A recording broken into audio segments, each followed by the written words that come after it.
Now we're going to talk about the fourth topic on this module, which is types of survey.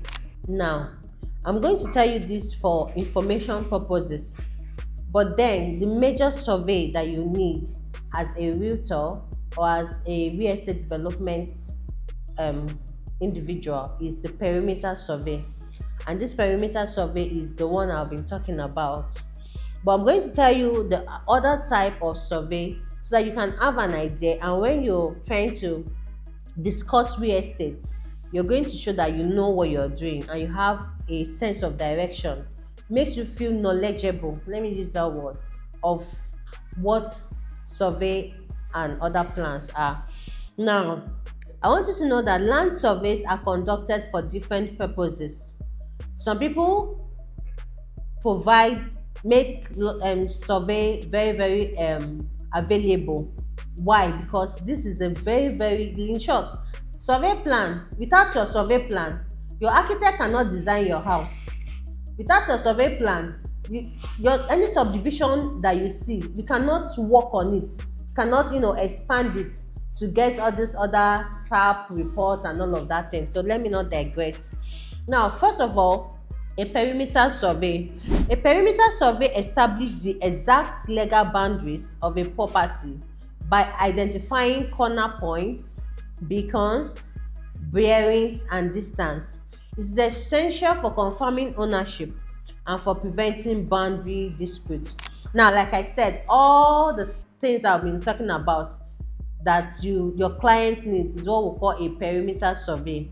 The coordinates, the north sign orientation, the name of the owner, that is the survey details, the location, the beacon numbers, the beacon coordinates, and all of those information and all of those details, they are inside of a survey called the perimeter survey.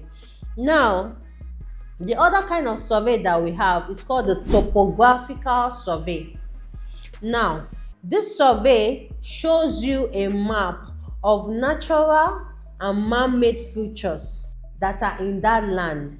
Most of us, when we buy land, most of our clients, you will always go when they've cleared that land.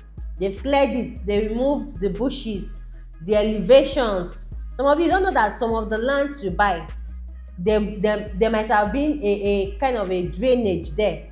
Then the development company will find a way to work on it and you're seeing plain ground.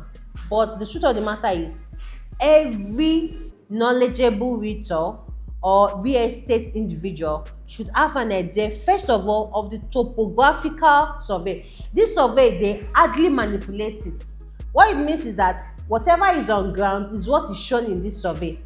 Now, when they now work on that particular area and now makes it a bit more conducive, because some people will be like, I don't like lowland areas, they make me stay down. But some people will say, I don't like high top area. Have you gone to hilltop? There's one place around Enugu, you see lands and you see houses built on the hill and people are comfortably living there.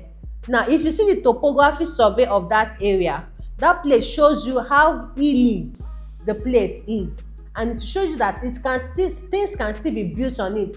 But most times people want stable land where they can just not backfill or do any of those things. Well, depends on choices, like I said. Now, this topographical survey is going to show you trees, slopes, drainage, and roads in that particular location.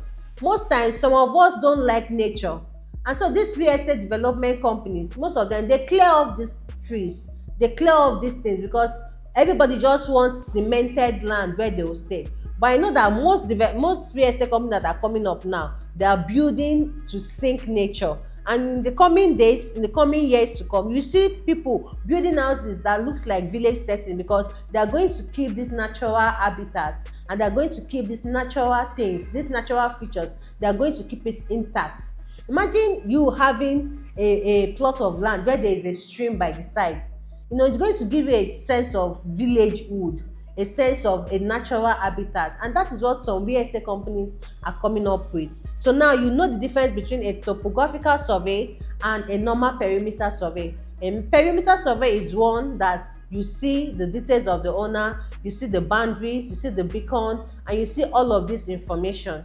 While a topographical survey is one that shows the features of the place. Like I said, topographical survey. Now, most realtors don't have access to this survey because this survey is critically for planning construction, majorly for engineering works and environmental assessment. Now, what it means is that we as realtors, the developer is showing us plot of land that will sell, but there are other back works that they've done.